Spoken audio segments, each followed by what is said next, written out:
Listo, bueno, pues buenas tardes a todos y a todas. Tuvimos un pequeño problema, como siempre, de tecnología, esta tecnología que de pronto no nos deja. Pero aquí estamos muy contentos de estar con ustedes. Y bueno, pues hola Enrique, hola Oscar, que se fue a meditar, pero por ahí Hola, hola. está. Ya está Oscar de vuelta. Y bueno, voy a intentar que se vean los comentarios.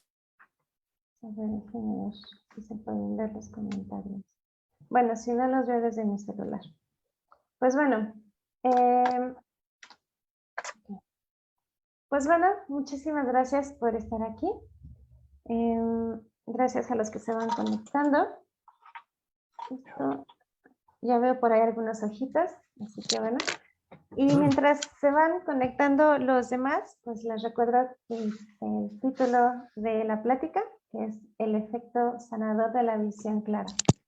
Y si quieren ir como diciéndonos para ustedes qué les remite el título, como a qué les remonta como eso de visión clara, qué entienden por eso, sería como interesante leer sus comentarios. Y mientras van entrando los demás, ¿les parece que para poder estar más presentes en esta plática hagamos una pequeñísima relajación para poder entrar ya de lleno a la charla y poder concentrarnos en, en este momento? Así que ahí donde están, simplemente tomen su postura, una postura cómoda.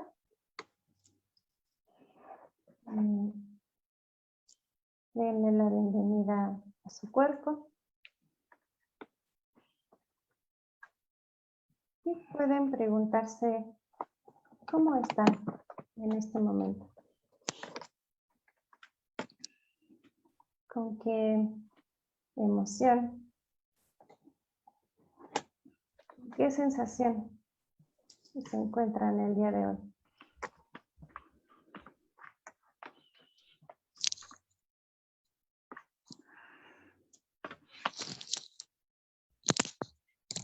Y permitan simplemente sentir cómo entra el aire y sale de su cuerpo.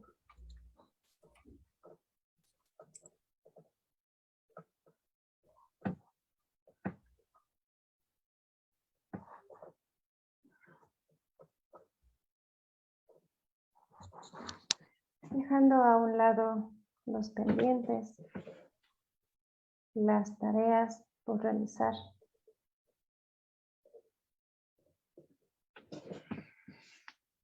Y simplemente respirando, consciente del cuerpo, consciente de la respiración, consciente de este momento.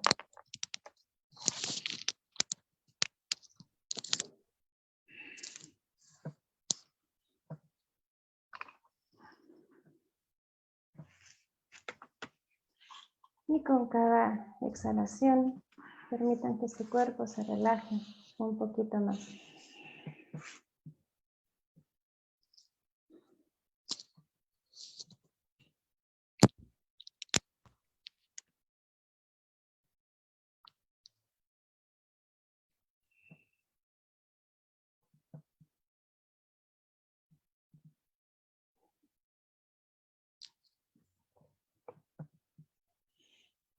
Con una mente clara,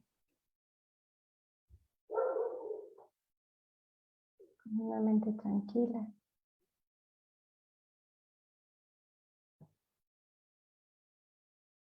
Sigue respirando.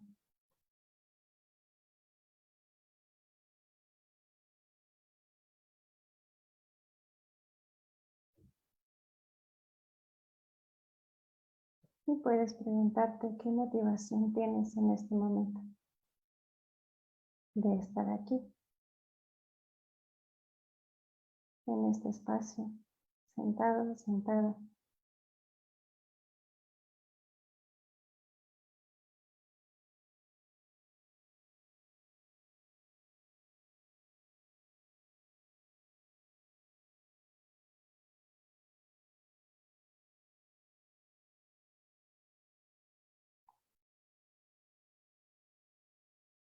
y permanece en esta relajación, en esta conciencia.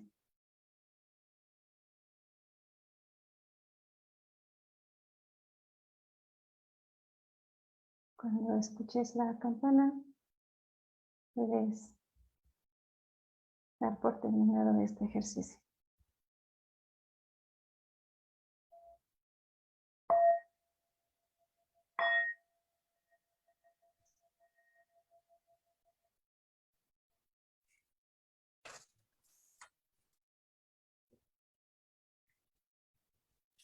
Bueno, pues bienvenidos de nuevo a los que están por ahí.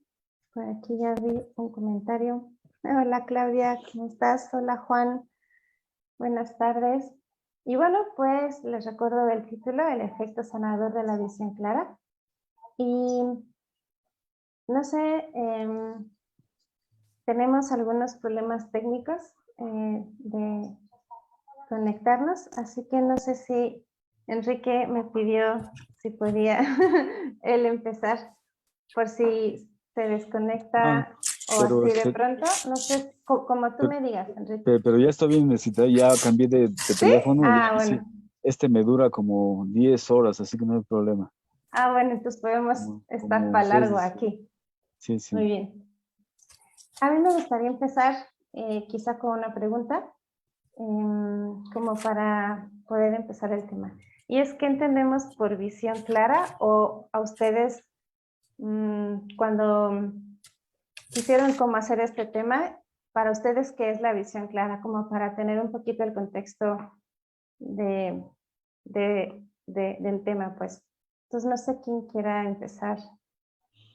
Enrique. Perdón, antes de iniciar la charla, yo tengo una pregunta Dime. para el público. Ah, sí, sí, por favor. Sí, la pregunta que yo quisiera hacer es, ¿cuál es el vínculo humano ¿cuál es el vínculo humano que demanda en ti un alto esfuerzo de entendimiento? Y esto va por la charla que vamos a dar. Ok.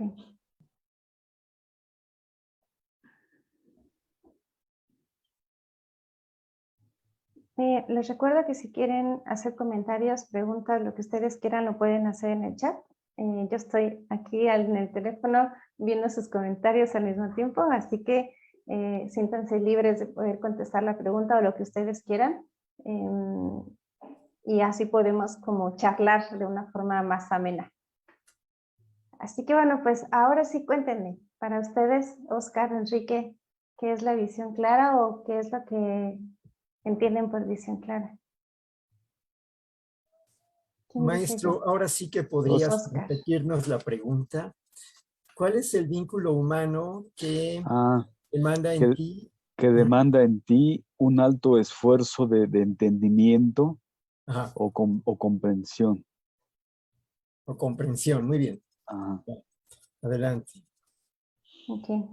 Lo estoy apuntando en el chat para que no se nos Sí, olvide. no sé si Oscar quiere iniciar con qué es la visión clara para él. Pues me gustaría mencionar, vamos a contextualizarnos a todos. Esto surge sobre todo de una plática, una conversación con Enrique acerca de ese momento que en cualquier corriente, en cualquier tipo de terapia o de situación en la que uno está tratando de salir del hoyo, de acercarse a la luz, pues, de entender algo, ¿no? Como dijiste ahorita, Enrique, un esfuerzo de comprensión, porque creo que pues la ignorancia, por supuesto, yo voy a hablar sobre todo siempre apoyado en el Zen del Buda, que es lo que más me he dedicado a practicar y apoyado en mi experiencia.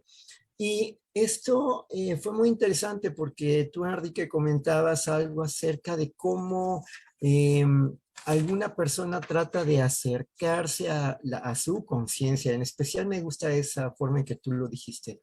Cómo queremos acercarnos o cómo intentamos, cómo le hacemos para abordar, para acercarnos a nuestra conciencia y por qué lo hacemos, ¿no? Que sería quizás otra forma de enunciar esa misma pregunta. Y Ok, sí, quizás todavía no quiero decir lo que es la visión clara porque se me Ujú. hace casi como contar el final del chiste o de la película, Sí, sí, sí. pero ya irá saliendo, ¿no? Sí, vamos a ir a esa parte.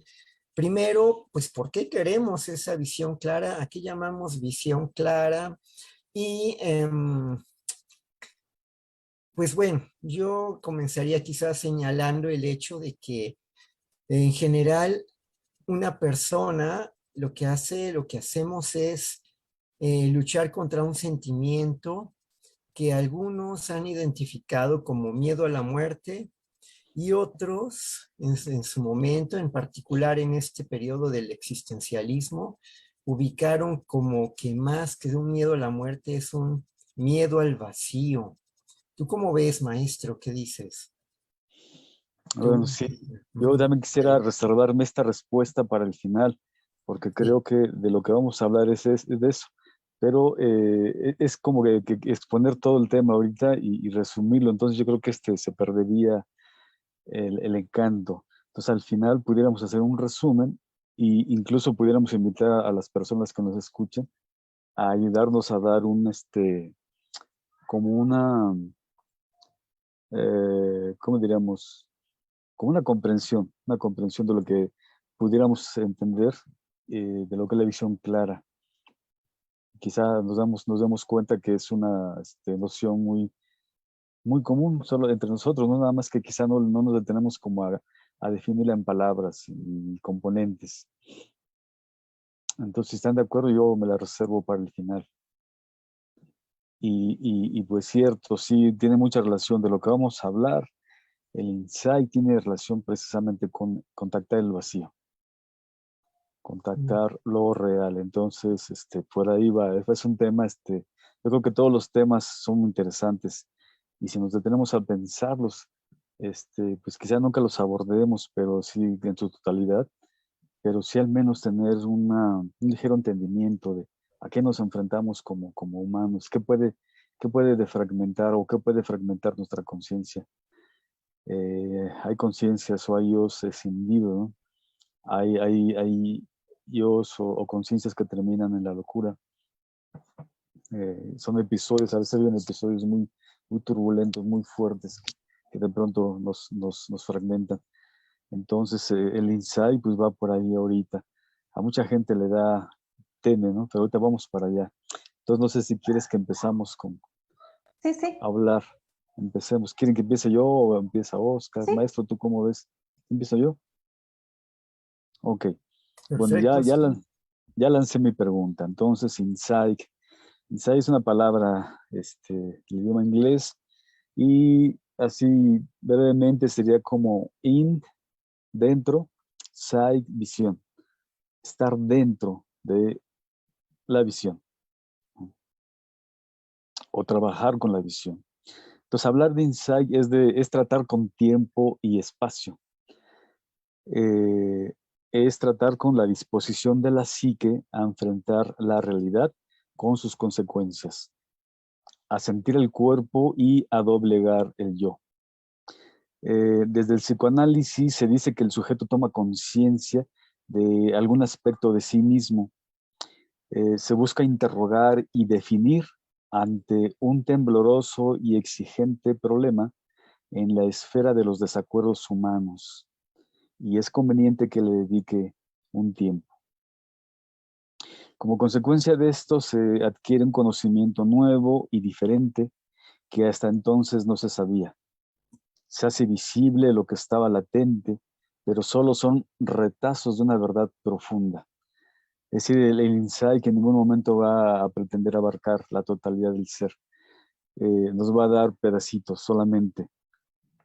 Bueno, entonces el insight surge como resultado de una labor de indagación, que es el conocimiento del ser a través de la identificación, la presencia y también la ausencia, en las tareas que nos sustentan. Es decir, el ausentarte de ciertos eventos, de ciertas situaciones, también dice mucho de ti. Te está ofreciendo realmente un conocimiento de lo que tú haces cuando enfrentas situaciones muy complicadas o muy difíciles con las que tú crees no poder lidiar. Entonces habitamos un espacio íntimo donde vibran los miedos, las sospechas, y esto influye en el modo en que percibimos, sentimos y somos. Nos cargamos de emociones y afectos mientras aprendemos a reaccionar, a relacionarnos y a reaccionar con los otros. La psique puede ser una caja de resonancia que amplifica miedos, traumas, tensiones, injusticias, deseos y demás. Y es en este terreno mental donde acontece el insight. Cuando la acción del insight comienza, jamás se para, jamás se detiene. El impulso que se le da se sigue transmitiendo, reverberando en toda la mente. El ejercicio consciente del insight no ocurre una sola vez, porque la vida exige constancia en la resolución de problemas. Es creencia común que el tiempo fluye del pasado al porvenir, y yo no quisiera cuestionar esa concepción.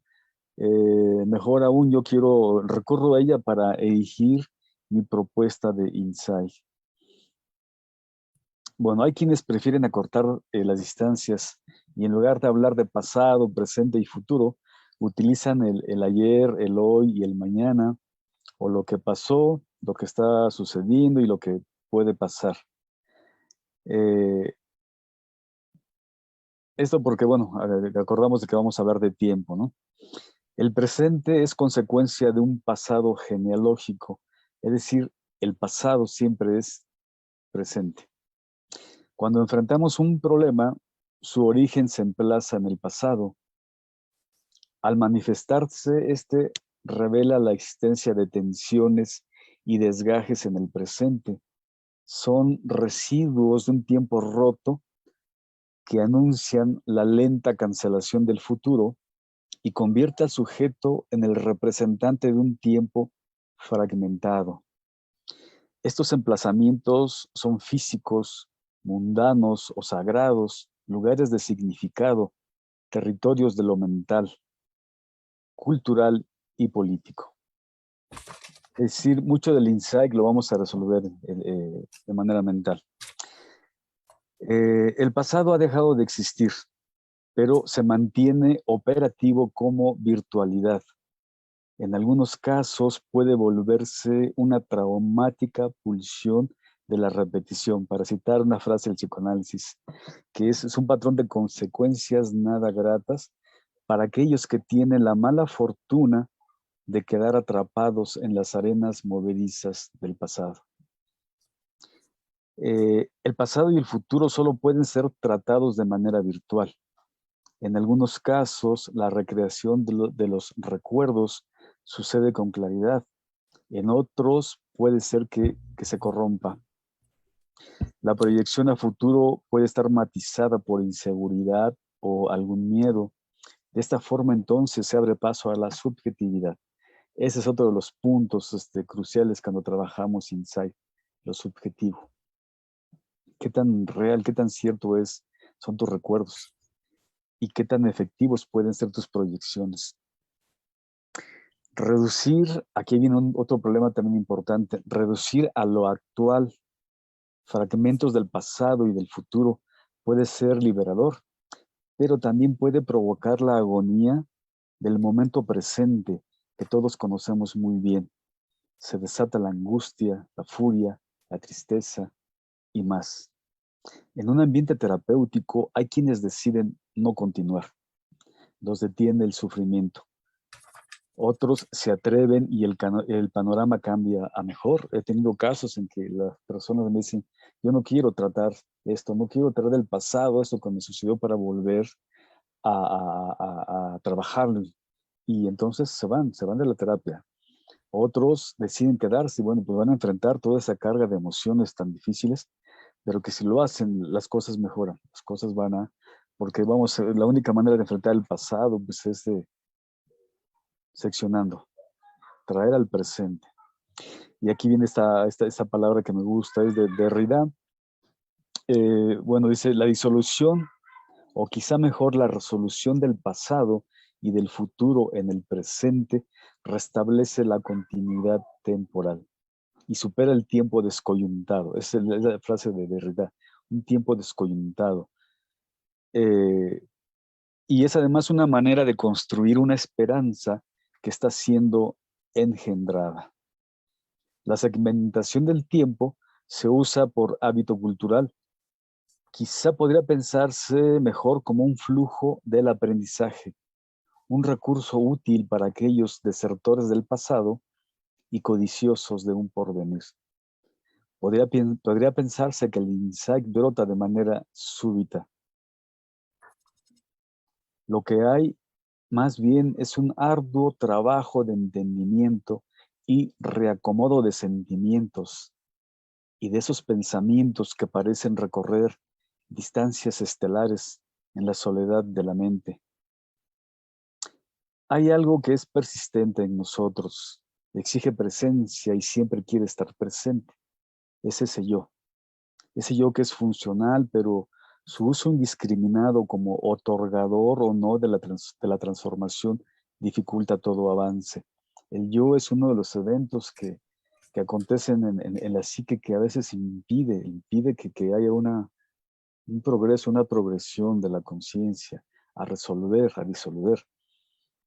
Pero también no hay que olvidar que el insight no es un fenómeno aislado. El insight ocurre o se logra por efecto también de los demás. Es necesaria la presencia del otro. El otro es el que te va a cuestionar, el otro es el que te va a decir que todo eso que tú piensas, que todo eso que tú crees no es tan asertivo, no puede involucrarse en el otro. Tenemos formas de pensar, tenemos formas de entender, pero esos son fenómenos muy privados, muy íntimos, que quizá el otro no lo comparta, que el otro no está de acuerdo. Y muchos de tus cuestionamientos vienen a partir de estos choques, de estos rechazos que no logras de pronto o que suceden cuando te intentas acercar al otro. El insight se provoca o te orilla, te obliga el sentimiento de muerte, te obliga a este vacío, te obliga el preguntarte si hay un sentido de la vida. Entonces, generalmente ocurre la necesidad de recomponer la conciencia, el campo perceptual tiene que ver con estas preguntas o estos problemas acuciantes, estas situaciones existenciales que te van a sumergir en una tristeza, en una depresión, en un enojo, en una soledad, en un abandono. Entonces, cuando buscamos querer entender, querer comprender, de ahí que el insight tenga que ver con comprensión, pero también con distanciamiento y también con reformular, reorganizar, reorientar. No es una labor sencilla, es una labor que implica esfuerzo, entendimiento, introspección. Muchísimo, es un trabajo, la introspección es un trabajo difícil, es un trabajo vedado quizá a los que no les gusta este ejercicio de la conciencia, al que no le gusta transformarse, al que quisiera ser el mismo todo el tiempo, y al que se llena de frases como para resistirse a un cambio y de pronto escuchamos de cómo puedes cambiar como dicen, el cauce de un río, no se puede. ¿Cómo puede Eugenio y figura hasta la sepultura? Así soy, así seré y bla, bla, bla. Entonces nos llenamos de frases que más que ayudarnos, lo que hacen es ocasionar un obstáculo. Entonces, el insight está muy relacionado con la cura. Cuando tú llegas a una terapia, yo escucho mucho a los influencers decir que pues no hace falta realmente un psiquiatra o un psicólogo para trabajar aspectos de tu vida, ¿no? Que lo puedes hacer con tu amigo, en una peda, lugares así, pero yo creo que sí se requiere una vastedad en el entendimiento para lograr algo como esto, porque la cura, dicen por ahí, me gustó una frase que leí, la cura no es para quien la necesite, la cura es para quien se atreve a buscarla. Y eso implica un desafío. Entonces, para mí la visión clara tiene que ver con estos, bueno, quizá al final hablemos un poco también para no interferir en lo que vaya a decir Oscar. Bueno, yo aquí le dejo porque no quiero extenderme un poco más. Espero que haya preguntas, que haya comentarios, que haya jitomatazos. Aquí estamos preparados. Jitomatazos no hay, pero sí hay comentarios. Bian nos dice, el vínculo humano que demanda mayor entendimiento es la pareja. Y Blanca también nos contestó la pregunta. El vínculo con madre, padre, hijas e hijos demanda mi mayor atención, además del vínculo conmigo misma.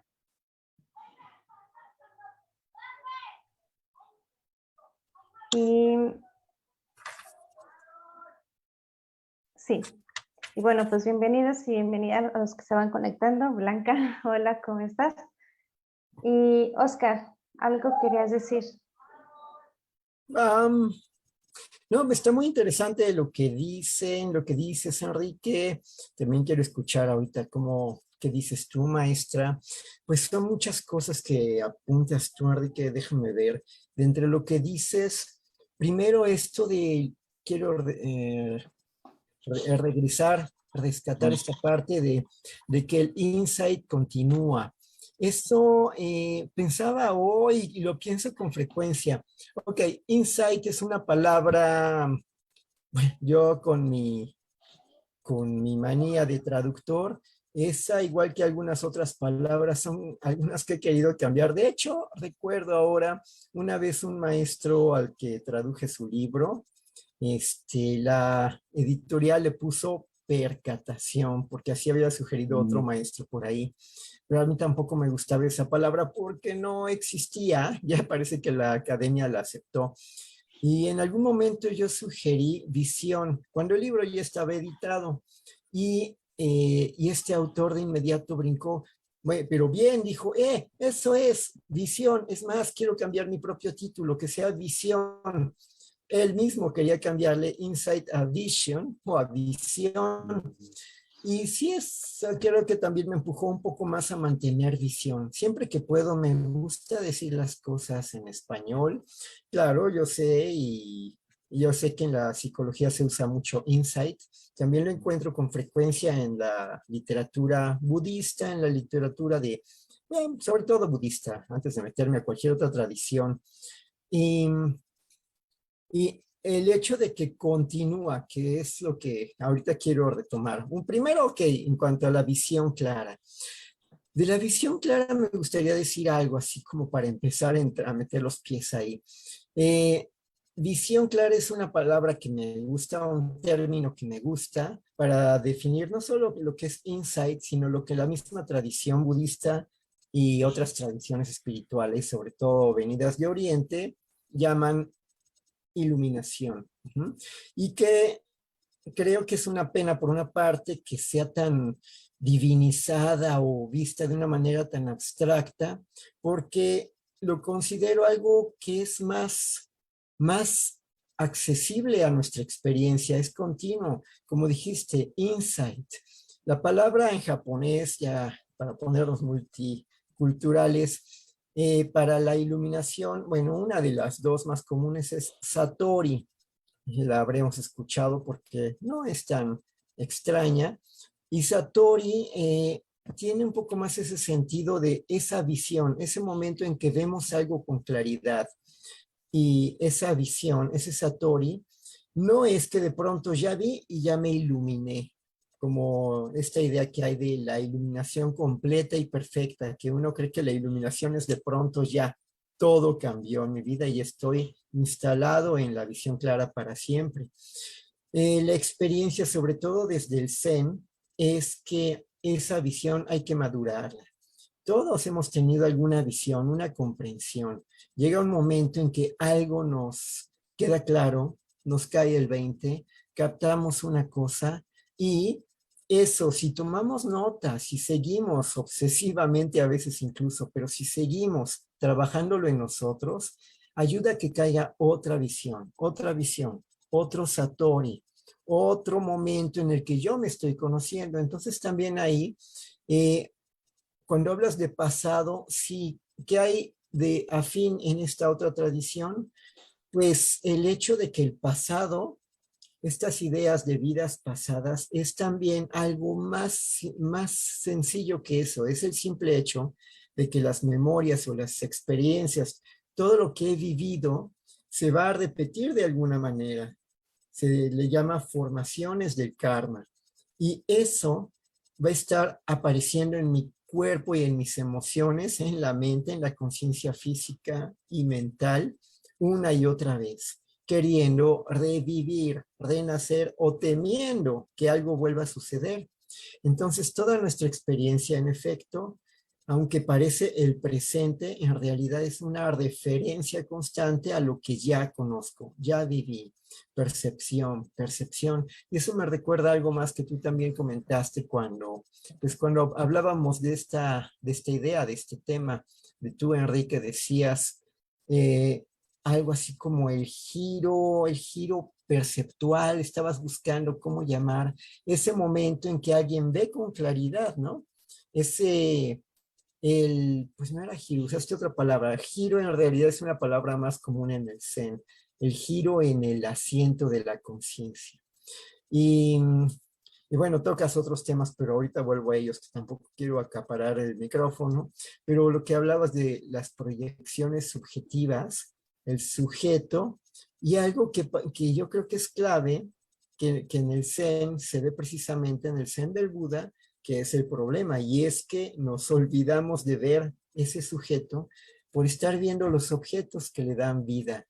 Nos confundimos, nos distraemos con ello.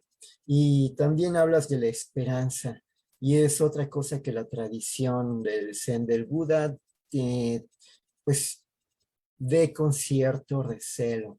La esperanza, que en otras tradiciones es un valor, desde el punto de vista del budismo, es una peligrosa ilusión, porque nos va a sacar de aquí constantemente. Pero bueno, ¿qué dicen ustedes?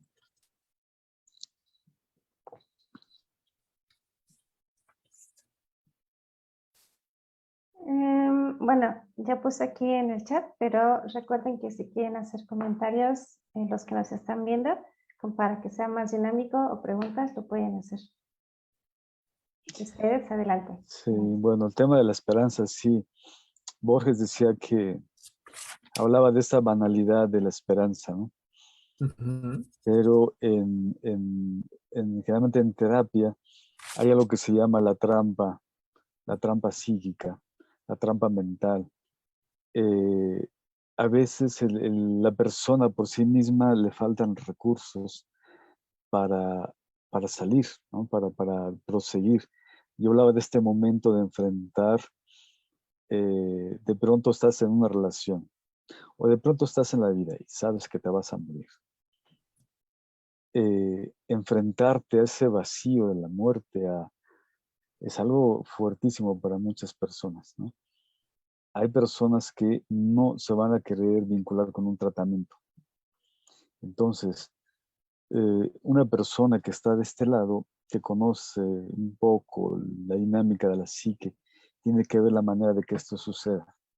Es decir, de dejarte vencer, decir, pues ya estoy enfermo, voy a morir, no tiene caso, se acaba.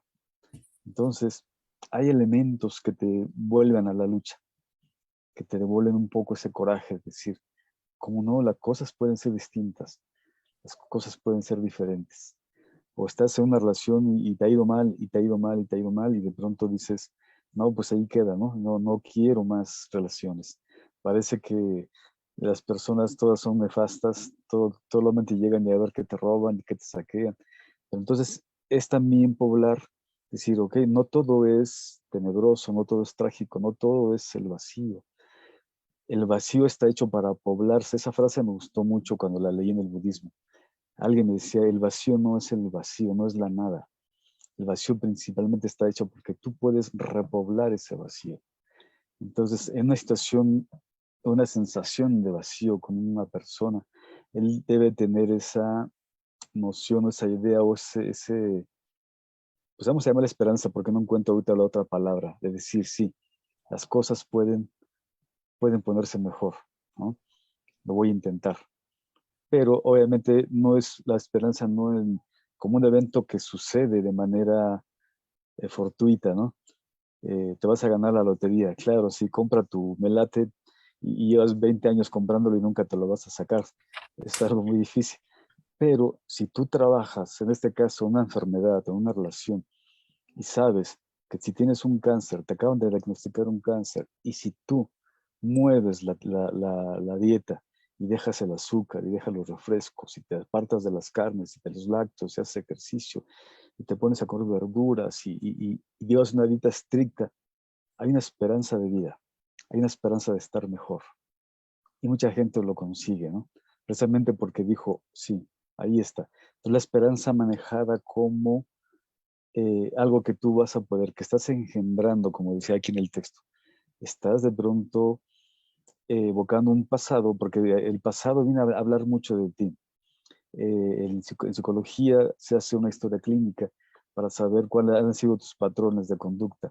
¿Qué pasa cuando te enfrentas con un problema? Desistes, peleas, eres un guerrero, eres de los que se apartan y dicen, no, no voy a conseguir nada. Entonces, esto va a decir mucho. Por eso en este presente, en este momento en que se disuelve esa historia, y donde también si tienes proyecciones a futuro hay gente que tiene proyecciones de mucha confianza, ¿no? Y hay gente que no las tiene. Entonces llega un momento en este momento, reorientar todo, decir, ok, nos vamos a la lucha. Entonces la esperanza como un canto de lucha, ¿no? Como un canto de vida, no como algo que te va a llegar de manera pasiva. En ese sentido planteaba yo la esperanza, o en ese sentido se plantea en terapia, mejor dicho. Entonces es lo que se llama la trampa mental. No vas a dar certeza de que pueda ocurrir, pero le puedes apostar, puedes aceptar el desafío. Mm. Bueno, recuerdo que tú lo llamaste, ya viene la palabra, reacomodo perceptual, o decías, o reacomodo del pensamiento. Y la esperanza en sí, el problema que le veo a la esperanza es que, como les decía, nos lanza a un tiempo y además es una trampa que solidifica más mi idea, o al menos me crea la ilusión de que yo me solidifico como alguien que va a llegar al futuro. En el Zen del Buda, esa visión se entiende mejor, como dijiste ahorita, como confianza, porque creo que a veces se confunde mucho. La fe, la confianza, es una actitud de confianza y no necesariamente en algo, es simplemente una actitud de confianza. Otra palabra que también se usa y que me parece que es muy útil para ello, y sobre todo que estamos hablando de sanación, es propósito. Y en eso tú también tendrías mucho que apuntar, maestra, porque es una de tus palabras claves en la práctica que siempre nos comunicas. El propósito, el tener un propósito, sin embargo, una vez más, con cuidado de que es que cualquiera de ellas nos puede distraer y hacer que yo genere y construya con mucho entusiasmo la idea de quién soy, buscándole sentido a mi vida. Y el problema en sí es que creo un personaje que tiene la ilusión de ser muy sólido. Ahí creo que puede haber una diferencia en enfoques y yo generalmente la noto, entre el enfoque, entre la forma en que lo aborda la psicología, la sanación, cómo aborda la psicología la sanación, y cómo la aborda el Zen del Buda. Y ahorita que hablaba de la esperanza, es como si fuera, o al menos eso, bueno, esas palabras me vinieron como un chispazo de conciencia, ¿no? También puede ser, o así la veo yo, y me acordé mucho, ahora que hablabas, Enrique, del insight y del darse cuenta. Cuando yo estaba en clase, hubo una pregunta en la Gestalt de un chico que le preguntó al maestro, bueno, ¿y cómo me doy cuenta de que me doy cuenta? ¿No? Y él decía como que este darse cuenta era este momento de conciencia, ¿no? ¿cómo sé que sí me estoy dando cuenta y no estoy como convenciéndome de seguir mis mismos patrones destructivos? Entonces era una pregunta muy interesante que al final no supimos muy bien en ese momento cómo contestar, pero ¿cómo es que te das cuenta o cómo es que realmente sabes que tienes ese momento de conciencia que dices, claro, es por aquí, y cómo mantenerlo? Porque una cosa es darse cuenta de que ya te Exactamente. estás dando cuenta, y la otra es mantener ese chispazo de conciencia y decir, ah, pues voy por aquí. ¿Cómo es Ujú. que lo mantienen? Esa es la pregunta. Ajá. Bueno, uno de los indicadores para darte cuenta es el sufrimiento. No hay eh, mejor indicador que el sufrimiento y el miedo también, ¿no? De hecho, yo no sé por qué en el budismo no integran el miedo. Dentro de los 3 venenos debe haber un cuarto, que es el miedo, que realmente inhibe y mutila al ser, no le permite ser. Entonces, cuando tú entras a una relación y te das cuenta de que sufres, ahí es un indicador muy, muy vehemente de que sigues haciendo lo mismo, ¿no? De que te sigue aconteciendo.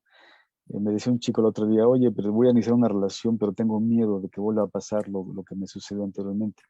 Entonces yo le decía, bueno, ya estás más consciente ahora de cuál es tu situación, de cuál es tu problemática, ¿no? Y si en el momento que estás en la relación vuelve a surgir, no has movido nada. Realmente te has estado autoengañando. Eso es muy fácil, caer en el autoengaño, ¿no? Entonces, en el proceso de sanación en psicología, en terapia, es precisamente refigurar el ser. Es decir, el ser no es estático, el ser se mueve, es dinámico, es cambiante, las ideas, las emociones, todo está en movimiento. Entonces, tú tienes que ser consciente de ese movimiento.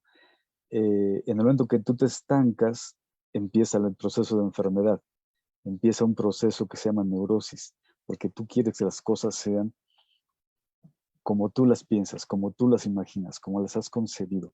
Entonces es un indicio de enfermedad, es un indicio, le llamamos patológico, y por eso hablamos de neuróticos, ¿no? Y hablamos también de psicóticos. Entonces ahí es la mente se está pudriendo en ideas que no está eh, dejando que fluyan. Es como si tú agarras un diccionario. Cortázar decía que el diccionario es el cementerio de las palabras, porque vas una palabra y la checas y dice, significa esto. 20 años después vas a buscar esa palabra y sigue significando lo mismo, pero el lenguaje está vivo, el lenguaje se resignifica. La forma de conocer a la gente es a través de sus palabras, las palabras que usa, no las palabras cultas, rimbombantes, que a veces no sabes ni cómo insertarlas, sino este lenguaje. Esto que yo hice aquí fue algo muy coloquial. Parte y surge más de la literatura que desde la psicología, porque la psicología no me gusta. No me gustan sus clasificaciones, no me gusta la gente que habla y dice el DSM-4, el DSM-5, la OMS dice, y te llenas de definiciones y no entiendes. Entonces, yo voy un poco más como a la práctica, traigo esto de la práctica, pero el proceso de cura está precisamente en soltar. Suelta eso que traes. Entiende que la personalidad no es estática, no jamás lo va a ser. Siempre estamos en un continuum. Por eso el insight está, no para, continúa, porque en el momento que te detienes y dices, este soy yo, desde ahí entonces ya tenemos una situación, ¿no? Eh, Tú eres más bien, yo aquí decía, hablaba un poco de las tareas que hacemos. Las tareas que hacemos nos están hablando constantemente de nosotros. Hoy, hace 20 años, quizá tú resolvías un trabajo de una manera. 20 años después lo haces de manera muy distinta. O sea, estás en un puesto directivo, que a lo mejor eres un tirano, ¿no? Y castigabas a la gente porque tu necesidad iba en torno a productividad y a números y a quedar bien y ta. Tiempo después que de pronto has incorporado un poco más sobre el ser, te das cuenta que no debería de ser así, que debería haber más amabilidad, más compasión. Entonces, ya no eres el de antes, ¿no? Te estás moviendo. Entonces, pero si tú encuentras una persona que hace 20 años hizo eso y después te lo vuelves a encontrar y está en lo mismo, ahí hablamos, ahí la psicología habla de alguien que ha enfermado, alguien que ha enfermado, se le ha enfermado la psique, porque no está dando esa permisividad. Entonces, lo que se hace en terapia es romper, ¡pras! Digamos, disolver, reconstruir. Entonces, es así como se cura a una persona a través del lenguaje. Se le viene a confrontar, se llama confrontación. Esto es lo que haces, esto es lo que dices, porque hay también una disonancia, ¿no? Entre lo que haces, lo que dices, lo que piensas. Entonces, se trata de que haya esta sincronicidad. Es un poco complicado porque muchas veces decimos muchas cosas bonitas y las pensamos, pero la palabra puede, ¿cuál es la palabra? Puede corromper el pensamiento, pero el pensamiento también puede corromper la palabra. Entonces, el acto es el que habla mucho. En psicología se analiza el acto, porque en el acto va la huella de quien ejecuta ese acto. Y ahí nos damos cuenta entonces de quién es la persona, qué está haciendo, ¿no? Porque tú puedes decir cosas bonitas en terapia, sí, ¿no? Yo, en mi familia todos somos normales, bla, bla, bla, pero de pronto te das cuenta que no es cierto. Entonces, esos comportamientos, por eso en psicología se analiza mucho el comportamiento también, lo observable, porque tenemos que caer mucho en lo subjetivo, ¿no?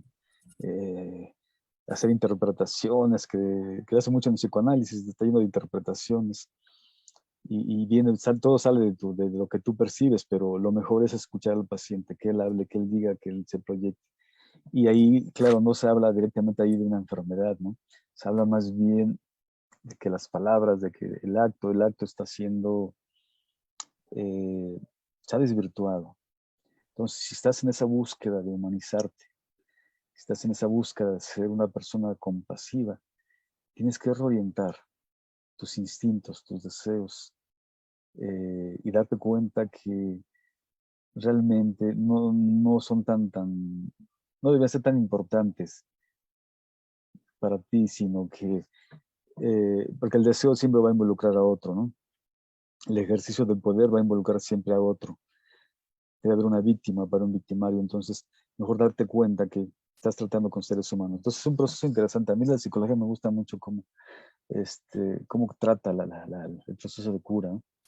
Entonces en el budismo me imagino que va más bien con bueno, tú nos dirás mejor cómo va en el budismo la cura.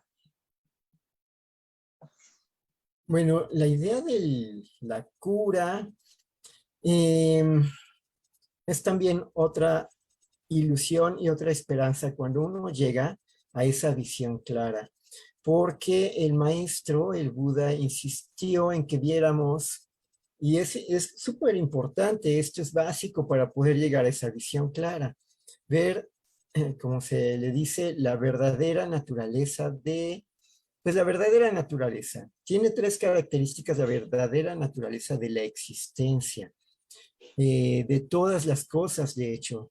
Todo tiene tres características que son fundamentales. La impermanencia, la insatisfacción y la insustancialidad. Sobre todo eso, que es lo que caracteriza a esta tradición, la comprensión de que nada es sustancial. Entonces, si yo estoy tratando de sanar a un yo, a un ego, a una idea de mí, a una persona, a una personalidad, estoy trabajando con una ilusión que encima, como dices, está cambiando todo el tiempo, es un río. Estoy tratando de curar a un río. Entonces es más importante que me dé cuenta de todo este torrente y sus características, porque no es nada más que las cosas sean impermanentes, insatisfactorias e insustanciales. Tengo que notar que yo soy así, impermanente, insatisfactorio e insustancial, e insatisfecho. Eso pasa todo el tiempo, entonces querer, querer sanarme en sí es de entrada querer que las cosas sean como no son, lo cual tampoco implica que nos vayamos al extremo de entonces me resigno y me quedo como estoy. Esa es la paradoja de la enseñanza del Buda. Hago lo posible por estar bien, pero no voy a condicionar el resultado, que como yo estoy haciendo un esfuerzo, entonces tengo que estar bien. A veces le atinaré, a veces no, a veces me sentiré mejor, a veces no. Dices lo del miedo, y es cierto, el miedo nos mueve, pero el miedo a qué? Yo al principio mencionaba este miedo que parece ser el miedo a la muerte. Sin embargo, si ese yo del que estoy hablando no es sustancial, Entonces no estaban tan perdidos los filósofos y psicólogos existencialistas que dijeron, es cierto, parece que no es el miedo a la muerte, sino el miedo al vacío lo que tenemos miedo, ¿no? Y por cierto, sí, cuando hemos estudiado en grupos budistas, no solo los tres venenos, ¿no? Sino los estados mentales, que es una lista más larga, pasan de 51 por lo regular, y sin embargo, no falta quien diga, a ver, aquí no está el miedo en esta lista, pero si lo vemos bien, todas son una forma de miedo. Incluso esos tres venenos centrales son codicia, es decir, el miedo a quedarme sin nada, estar acumulando, porque ¿qué tal si después no tengo? Y si lo contemplamos con cuidado, podemos ver que todo el tiempo estamos perdiendo algo y por eso tanta angustia. Es curioso. Hace una semana, de una manera muy casual, venía yo bajando las escaleras en el metro y una chica le estaba diciendo a su novio, así voltea y le dice, bueno, la vida es pérdida. Y me gustó mucho esa comprensión. Y hablando de conciencia, pues precisamente lo que decías, maestra, conciencia. ¿Cómo le hago para estar consciente de que estoy consciente? Pues en lugar de darme cuenta de lo que me estoy dando cuenta, me doy cuenta de que yo me estoy dando cuenta. Es decir, en lugar de ver de qué me estoy dando cuenta, me doy cuenta de que yo me estoy dando cuenta. En este momento estoy teniendo conciencia. Y en lugar de distraerme con aquello de lo que me hago consciente, sigo dándome cuenta de que estoy dándome cuenta y estoy dándome cuenta. ¿Quién?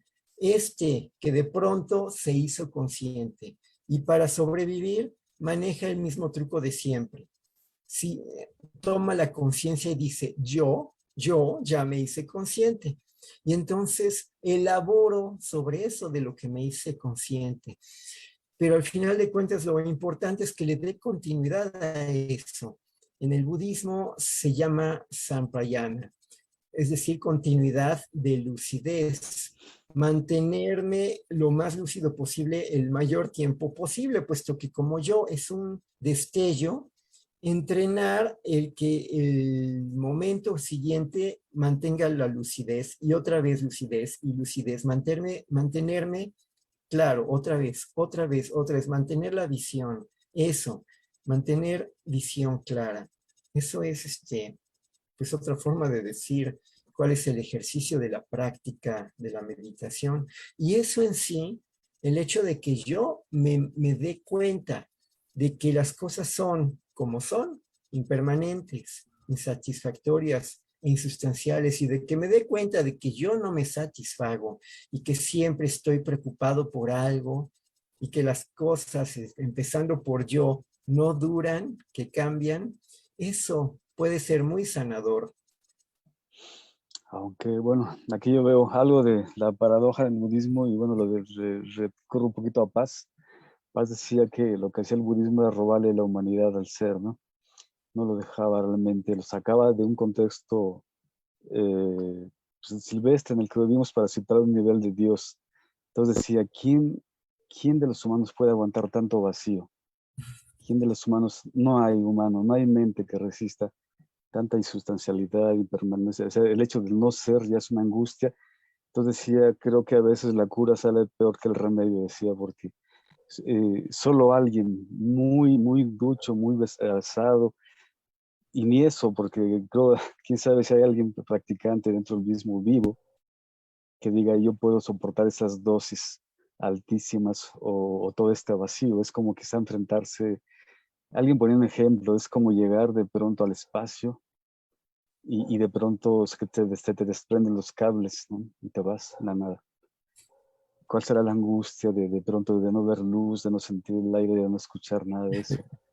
Entonces yo siento que ese camino es realmente para alguien que es un gran practicante, ¿no? Pero mientras los que no somos, pues creo que se buscan formas alternativas como que estén más a la mano, que sean más asequibles y pues a todos nos agobia la muerte, ¿no? No creo que alguien diga, pues sí, me muero y de hecho vi una película por ahí que me llamó la atención de un tipo que va a Texas y es un caléver, es un bribón, alguien de pronto se acerca, es un psíquico, un médico, no sé qué, se acerca y dice, bueno, yo voy a entrar a que me lea la mano, ¿no?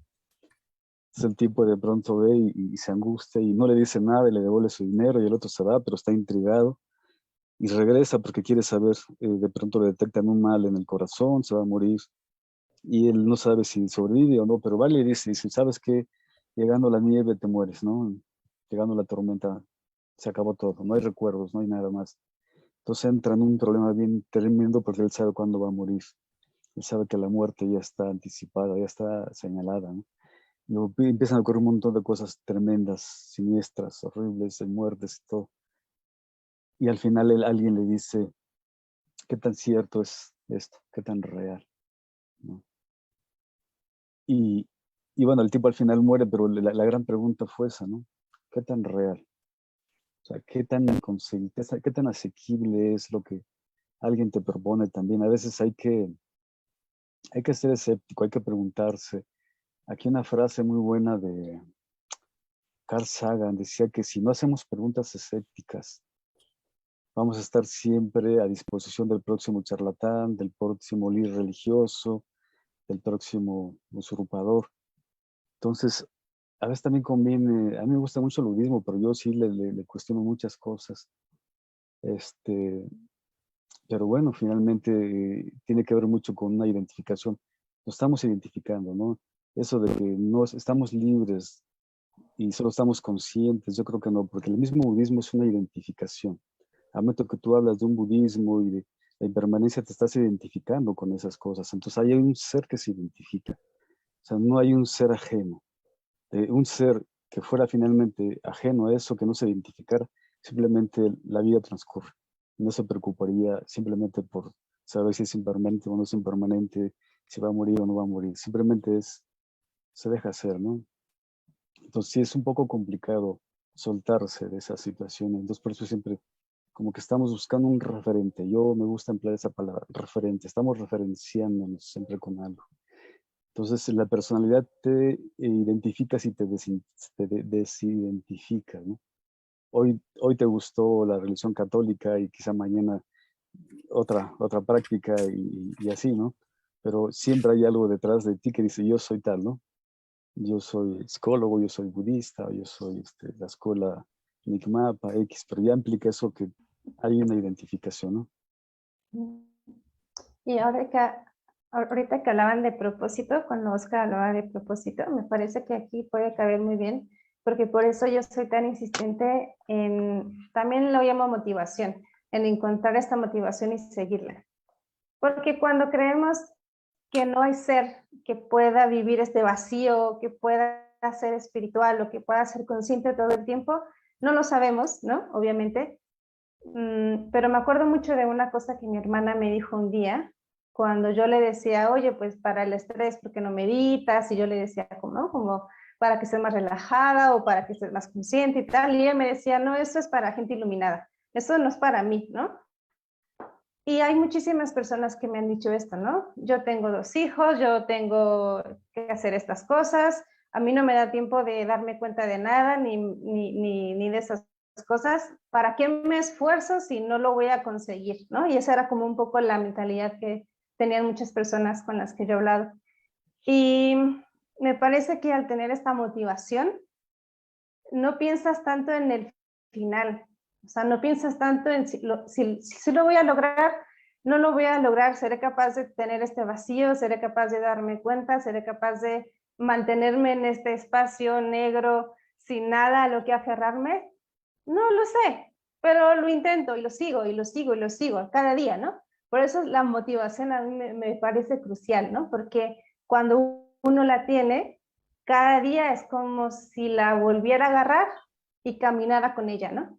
Y si al final no llego, no pasa nada, en el camino fui mejor y en el camino como que hice menos daño y me hice menos daño y es como, siento yo que para eso ayuda mucho el propósito, ¿no? Sin aferrarte tanto al resultado como de tengo que llegar a ese vacío, tengo que llegar ahí, sino disfrutar más del proceso. No sé si me explique. Y hay una pregunta que me gustaría que desde hace rato nos dijo bien, que es muy interesante, nos dice, maestros, ¿cuál es la práctica más efectiva que te lleva a la visión clara? Cuéntanos, Oscar. En mi experiencia, y vaya, voy a decir muy rápidamente esto, toda mi vida estuve buscando eso y creo que todos lo buscamos porque como lo sugirió Enrique desde la semilla de esta plática es el hecho de que eso nos lleva a la sanación, la visión clara nos lleva a la sanación.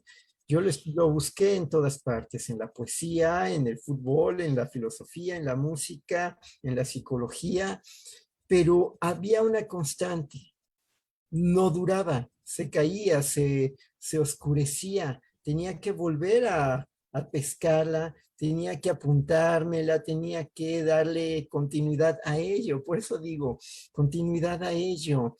Incluso lo que dices de la motivación maestra está muy bien, suena bonito, en fin, pero no. En el Zen del Buda, no es eso que sirva de anclaje, de timón o de apego a ego, porque ¿de qué se trata cuando hago eso? Pues de sentirme bien.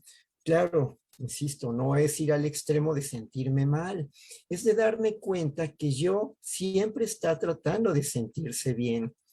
La enseñanza del Buda es siéntate, quédate quieto, nótalo o muévete, no importa, acorde, trabaja, pero date cuenta de esa intención constante de estar bien, de sentirte bien, porque esa es la motivación que me está moviendo para tratar de no sentir ese vacío que, pues qué pena, pero es inevitable. Soy un ente producto de mi imaginación, pero lo que sí es un hecho es que este fenómeno físico que está aquí existe.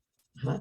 Si lo veo así, como un cuerpo que tiene conciencia, ese yo sí existe y quiere sentirse bien.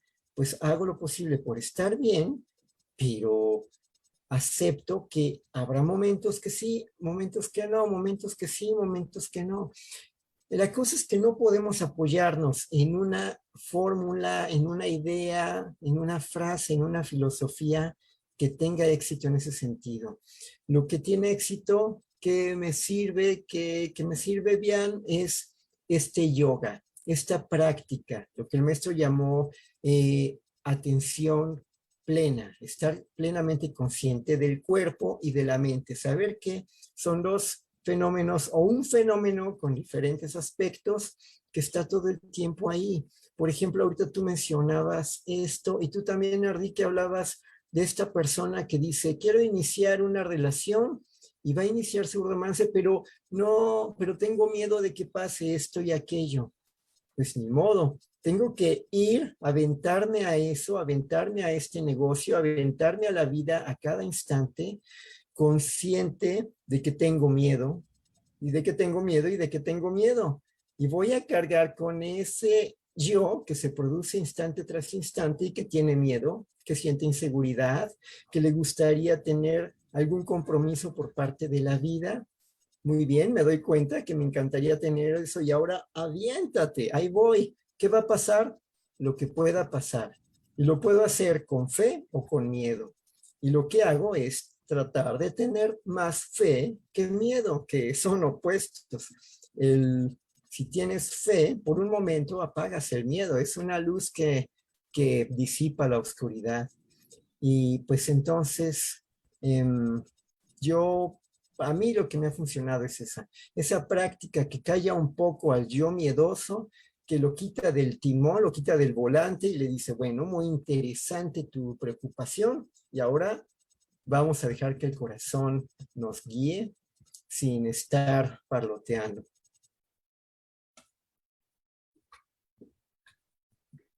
Y hay una anécdota que les quiero contar que tiene que ver con esta pregunta. A mí lo que me funciona es, bueno, aparte de la meditación, es poder estar presente como en el momento, ¿no? Y yo me voy en la bici en la noche, de regreso a mi casa y estoy llena de miedos, por miedo a que me atropellen, miedo a atropellar a alguien, miedo a que alguien llegue y me asalte, miedo a un montón de cosas. Entonces, hace unos días yo dije, a ver, voy a intentar meditar mientras estaba yo en la bici. Y simplemente como que andaba yo e intentaba como estar en ese momento sin pensar en nada, ni en la cena, ni en lo que me iba a pasar, ni en si el semáforo, si, obviamente teniendo en cuenta todas las reglas, pero fue como muy, fue muy disfrutable el camino y me di cuenta que se fue el miedo. Digamos que en esa experiencia que duró como unos 15 minutos o 20 de mi casa, de mi trabajo en mi casa, dije, mira, pues es que sí es mágico, un poco, a veces, cuando se logra, porque cuando logré simplemente dije, voy a contar mis respiraciones y simplemente estuve como respirando, andando en la bici y el miedo se fue.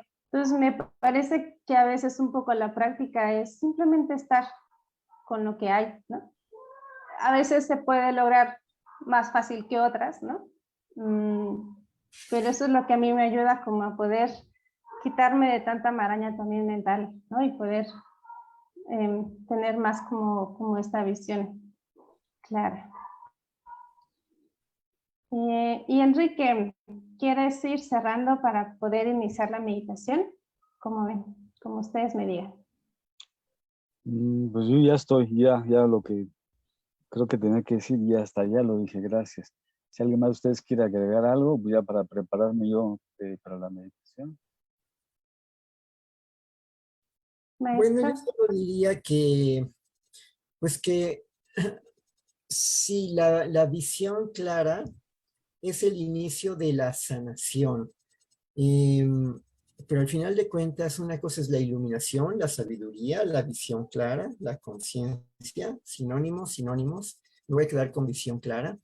El momento en que vemos algo con claridad, eso hay que madurarlo, pero la liberación de todos estos miedos, estos complejos, no es nada más ver, hay que estar ahí, presente. Como dijiste ahorita, maestra, ok, me doy cuenta de que hay todas estas ideas, ok, pero hago con total presencia lo que estoy haciendo. Y lo hago otra vez y lo hago otra vez, porque todo este cúmulo de hábitos mentales, más físicos y verbales, van a continuar. Solo van a irse gastando cuando entrene el hacer algo sin apoyarme en lo que estoy pensando, sino en la convicción de que es una disciplina que he adoptado porque es lo más sano para mi existencia y para la existencia de los demás que están conviviendo conmigo. Ya. Listo.